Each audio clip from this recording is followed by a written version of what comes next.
সূরা কাহাফ পড়বো। কোন সূরা পড়বো?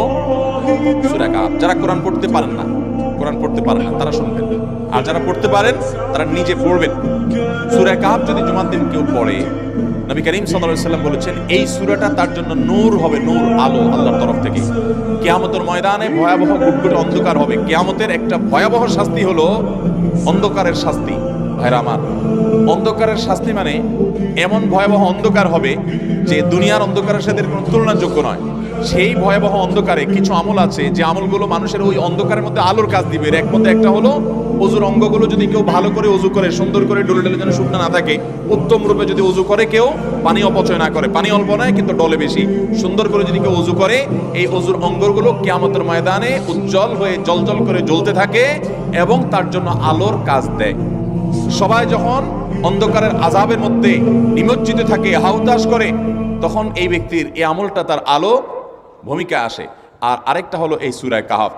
অন্য অনেক উলামা ইকরাম বলেছেন এর ব্যাখ্যা হলো সূরা কাহাফ যদি কেউ এক বৃহস্পতিবারে পড়ে, পরের বৃহস্পতিবার পর্যন্ত, এক শুক্রবার যদি পড়ে, পরের শুক্রবার আগ পর্যন্ত পুরো সপ্তাহব্যাপী তার ভিতরে নূর, ঈমানের নূর, তাকওয়ার নূর, ইলমের নূর, আমলের নূর, ভালো মানুষ হওয়ার নূর তার ভিতরে আল্লাহ তাআলা সৃষ্টি করে দিবেন। এই জন্য জুমার দিন সূরা কাহাফ পড়বো তো ইনশাআল্লাহ।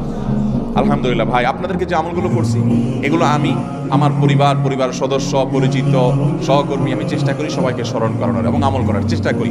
আমরা অনেক ভাই আছি সপ্তাহের 6 দিন আমাদের কোরআন পড়ার সুযোগ হয় না।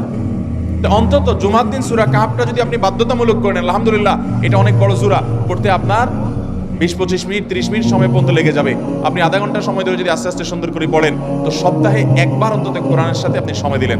আরেকটা সুসংবাদ শুনেন, সূরা কাহাফ যদি কেউ মুখস্থ করে, তেলাওয়াত করে নিয়মিত, বিশেষ করে সূরা কাহাফের প্রথম 10টা আয়াত যদি কেউ মুখস্থ করে, নবী করিম সাল্লাল্লাহু আলাইহি ওয়াসাল্লাম বলেছেন কিয়ামতের আগে দাজ্জালের যে ফিতনা আসবে, যেই ফিতনায় বহু মানুষ দাজ্জালকে আল্লাহ মনে করে বেঈমান হয়ে জাহান্নামে যাবে, এই ফিতনা থেকে পৃথিবীতে এমন কোনো নবী ছিল না, এমন কোনো রাসূল আসেন নাই।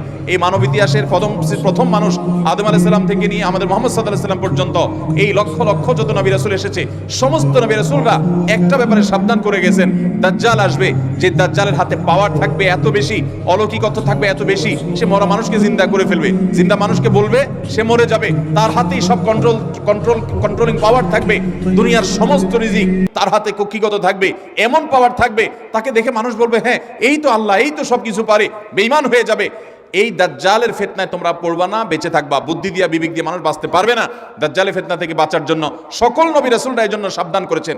আমাদের নবী সাল্লাল্লাহু আলাইহি সাল্লাম নামাজের শেষ বৈঠকে দোয়া মাসুরের জায়গায় একটা দোয়া পড়তেন, আল্লাহুম্মা ইন্নী আউযু বিকা মিন আযাবিন নার ওয়া আযাবিল কবর ওয়া আউযু বিকা মিন ফিতনাতিল মাহইয়া ওয়াল মামাত ওয়া আউযু বিকা মিন শাররি ফিতনাতিল মাসিহিদ দাজ্জাল।